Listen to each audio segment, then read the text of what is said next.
మీ తల్లిదండ్రులు అందించిన మంచి లేదా చెడు సంస్కారం, ఉపయోగకరమైన లేదా నిరుపయోగకరమైన శిక్షణ ఈరోజు మీరు చేస్తున్న అన్ని పనులకు మూలం కాదంటారా? సంస్కారం, శిక్షణలతోనే మనిషి వ్యక్తిత్వం రూపుదిద్దుకుంటుంది. అనగా తమ సంతానం యొక్క వ్యక్తిత్వాన్ని తల్లిదండ్రులు ఎలా అయితే మలుస్తారో సంతానానికి అలాంటి భవిష్యత్తే ప్రాప్తిస్తుంది. అయినా చాలా మంది తల్లిదండ్రులు తమ సంతానానికి భవిష్యత్తులో భద్రతను చేకూర్చే ప్రయత్నంలో వారి వ్యక్తిత్వ వికాస బాధ్యతను మరచేపోతుంటారు. తల్లిదండ్రులు తమ సంతానం భవిష్యత్తు బాగుండాలని మాత్రమే కోరుకుంటే ఆ సంతానానికి ఎటువంటి ప్రయోజనమూ కలుగదు. అయితే తమ సంతానాన్ని ప్రేమించే తల్లిదండ్రులు వారి భవిష్యత్తుకి కాక వారి వ్యక్తిత్వానికి పునాదులు వేస్తే ఆ సంతానానికి యావత్ లోకం ప్రశంసలందిస్తుంది. మీరే ఆలోచించండి. ఈ జగత్తులో జన్మించే ప్రతి శిశువు ఎటువంటి గుణదోషాలు లేకుండా జన్మిస్తాడు. వాని అంతరాత్మలో ఎటువంటి సత్సంస్కార లక్షణాలు కాని దుస్సంస్కార లక్షణాలు గాని ఉండవు. అనగా జన్మతః పిల్లల్లో ఎటువంటి గుణాలు కాని దోషాలు కాని ఉండవు. అయితే ఈ గుణదోషాలనేవి ఏ విధంగా ప్రాప్తిస్తాయంటారు? ఇది మనం ఎప్పుడైనా ఆలోచించామా? తమ తల్లిదండ్రుల నోట నిరంతరం వినే మాటల యొక్క ప్రభావమే వారి సంతానం యొక్క హృదయ సంస్కారాన్ని తీర్చిదిద్దుతుంది. ఎలాగంటే గ్రామంలోని నదికి వెళ్లే మార్గంలో జనం పదే పదే నడవటం వల్ల ఒక కాలిబాట ఏర్పడుతుంది. అనగా అమ్మా నాన్నల మనసులోని కోరికలే వారి సంతానానికున్న సంస్కారంలోని దోషం లేదా గుణమై ప్రతిఫలిస్తాయి. ఇది సత్యం కాదంటారా? అయినప్పటికీ తమ సంతానంలో ఏదైనా దోషం కనిపించినప్పుడు వారి తల్లిదండ్రులు ఆశ్చర్యంతో దుఃఖంతో దిగ్భ్రాంతులవుతారు. వారి హృదయం వారిని నిలదీసి ప్రశ్నిస్తుంది, తమ సంతానానికి ఇంతటి కుసంస్కారం ఎలా వచ్చిందని. సత్యమేమిటంటే పిల్లల్లో తల్లిదండ్రులు అనాలోచితంగానే అయినా కుసంస్కార బీజాలని నాటుతుంటారు. అవి వారి పిల్లల మనోఫలకం మీద కుసంస్కార వృక్షాలై పెరుగుతాయి. అనగా తమ సంతానం సంస్కారవంతులుగాను ధర్మబద్ధంగాను ఉండాలని ఆశించే ప్రతి తల్లి తండ్రి ముందుగా తమ మనసులోని కోరికలను నియంత్రించుకోవడం అనివార్యం కాదంటారా?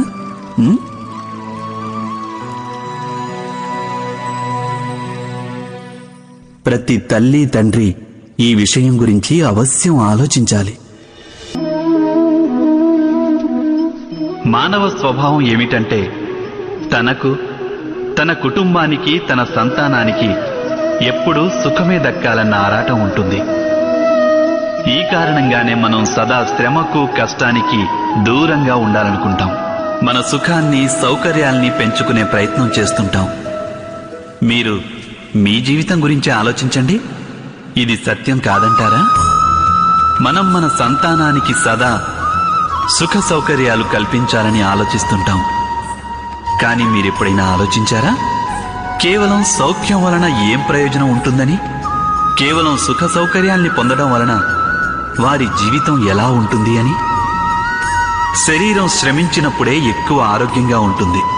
బుద్ధి కూడా కఠిన సమస్యల్ని ఎదుర్కొన్నప్పుడే అది తేజోవంతమవుతుంది. ఇది మనందరికీ అనుభవగతమే. బహుశా మనం ఇది మరచిపోతుంటాం. మనస్సుకు, ఆత్మకు బాధలు వచ్చినప్పుడే అవి మరింత బలవర్ధకమవుతాయి. అనగా మనం మన సంతానాన్ని శ్రమకు, కష్టానికి దూరంగా ఉంచాలని ప్రయత్నించడం అంటే నిజానికి వారు సుఖపడే మార్గాన్ని మూసివేయడం కాదంటారా? మీరే ఆలోచించండి. ఈ జగత్తులో ప్రతి వ్యక్తికి ఏదో ఒక విధమైన బలహీనత తప్పక ఉంటుంది. ఎలాగంటే ఒకడు బహువేగంగా పరిగెత్తలేకుంటే మరొకడు అధిక భారం మోయలేకపోవచ్చు. ఒకడు చికిత్స లేని రోగంతో బాధపడుతుంటే ఇంకొకడు పఠించిన పాఠాలను జ్ఞాపకం ఉంచుకోలేకపోవచ్చు. ఇలాంటి ఉదాహరణలు అనేకానేకం ఉన్నాయి. జీవితంలో సర్వము ప్రాప్తించినవాడు ఎవరినైనా మీరు ఎరుగుదురా? కానీ మనం జీవితాంతం ఒక్క బలహీనతను జీవితానికి కేంద్రంగా భావిస్తుంటాం. ఈ కారణం వలనే హృదయంలో దుఃఖం ఇంకా అసంతృప్తి సదా ఉంటాయి. దౌర్బల్యం అనేది మనుషుల జన్మతఃనో లేక ప్రమాదవశానో ఏర్పడుతుంది. కానీ ఆ దౌర్బల్యాన్ని చాలా మంది మనుషులు తమ పరిధిగా భావిస్తారు. కానీ కొందరు వ్యక్తులు ఇలా కూడా ఉంటారు. వారు తమ పురుషార్థంతోనూ శ్రమతోనూ వారిలోని దౌర్బల్యాన్ని పరాజితం చేస్తారు. మరి వారికి ఇతరులకి ఉన్న భేదమేమిటి? ఇదెప్పుడైనా మీరు ఆలోచించారా?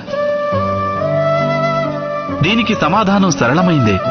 ఏ వ్యక్తి అయితే దౌర్బల్యం వల్ల పరాజితుడు కాడో, ఎవరైతే పురుషార్థం నెరవేర్చాలనే సాహసం గుండెల్లో నింపుకుంటారో వారు దౌర్బల్యాన్ని అధిగమించి వెళ్తారు.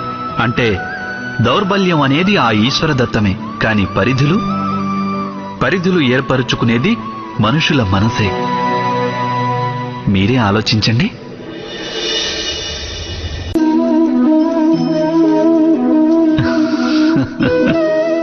మానవుల అన్ని సంబంధాలకు ఆధారం అపేక్ష. భర్త ఎలా ఉండాలని అడిగితే నా జీవితాన్ని సుఖ సంతోషాలతో నింపేయాలంటారు. భార్య ఎలా ఉండాలని అడిగితే ఎప్పటికీ నా పట్ల అంకితమై ఉండాలంటారు. సంతానం ఎలా ఉండాలంటే తమకు సేవ చేయాలని తమ ఆదేశాలు పాటించాలి అంటారు.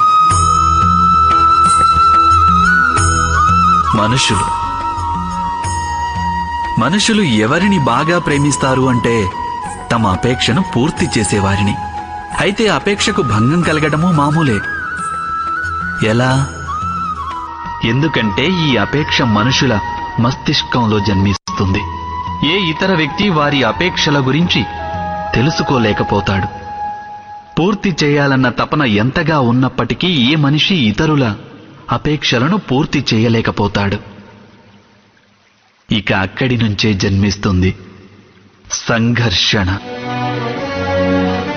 అన్ని సంబంధాలు సంఘర్షణ రూపంలోకి పరివర్తన చెందుతాయి. కానీ మనిషి సంబంధాల ఆధారంగా అపేక్షను ఏర్పరచుకోడు. అలాగే స్వీకరించేది కూడా కేవలం సంబంధానికున్న ఆధారాన్నే.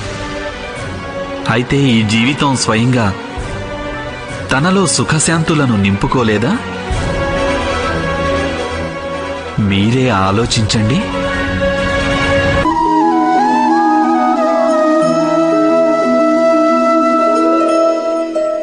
భవిష్యత్తును దృష్టిలో ఉంచుకొని అందరూ నేడు నిర్ణయాలు తీసుకుంటారు. భవిష్యత్తులో సుఖపడాలి, భవిష్యత్తు సురక్షితం కావాలి అనుకొని వాటికి నిర్ణయాలు ఈరోజు తీసుకునే ప్రయత్నం చేస్తుంటారు. మీ జీవితాన్ని మీరు చూసుకోండి. మీరు తీసుకున్న నిర్ణయాలు చాలా వరకు భవిష్యత్తు కోసం తీసుకున్నవి కావా? ఎందుకు తీసుకోకూడదు? మీ జీవితాన్ని సరళంగా సుఖమయంగా మార్చుకునే ప్రయత్నం చేసే అధికారం మీ అందరికీ ఉంది. కానీ భవిష్యత్తు ఎవరికీ తెలియనిది. కేవలం మీరు ఊహించుకోవచ్చు అంతే. అంటే జీవితంలోని అన్ని ముఖ్యమైన నిర్ణయాలు మీ ఊహల ఆధారంగానే తీసుకుంటారు మీరు. అయితే నిర్ణయాలు తీసుకోవటానికి ఏదైనా ఇంకొక మార్గం లేదంటారా? ఆలోచించండి. సకల సుఖాలకు ఆధారం ధర్మమే. ఆ ధర్మం మనిషి హృదయంలో వసిస్తుంది. అందుకే ప్రతి నిర్ణయానికి ముందు మీరు మీ మనస్సులో అవశ్యం ఈ ప్రశ్న వేసుకోండి. ఈ నిర్ణయం స్వార్థం నుంచి పుట్టిందా లేక ధర్మం నుంచా అని. ఇది సరిపోదంటారా? భవిష్యత్తుకు మారుగా ధర్మం గురించి ఆలోచించడం వలన భవిష్యత్తు అధిక సుఖమయం కాదంటారా? మీరే ఆలోచించండి.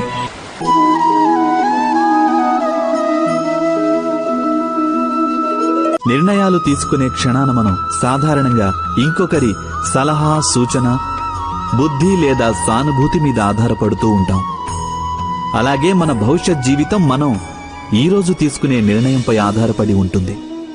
అయితే ఇక మన భవిష్యత్తు ఎవరో అన్యుల సానుభూతి, ఎవరో అన్యుల సలహాల పర్యవసానమేనా? అలాగే మానవ జీవితం ఎవరో అన్యుల బుద్ధి యొక్క పరిణామమేనా?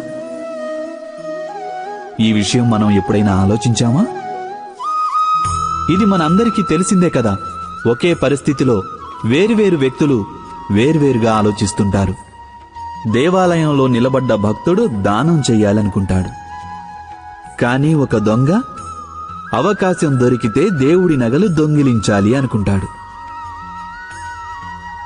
మనసులో ధర్మమున్నవారు ధర్మబద్ధమైన సలహా ఇస్తారు. ఇక మనసులో అధర్మం ఉన్నవారు అధర్మ మార్గం చూపిస్తారు. ధర్మబద్ధమైన సలహా స్వీకరించినప్పుడే మనిషికి సుఖశాంతులు లభిస్తాయి. కానీ ధర్మబద్ధమైన సలహాలు స్వీకరించి ఆచరించాలంటే ఏ వ్యక్తికైనా మనసులో ధర్మం ఉండాలి. అనగా ఇతరుల నుంచి సూచనలు కాని సలహాలు కాని స్వీకరించే ముందు మీ హృదయాలలో ధర్మాన్ని ప్రతిష్ఠించుకోవాలి. ఇది యథార్థం కాదా?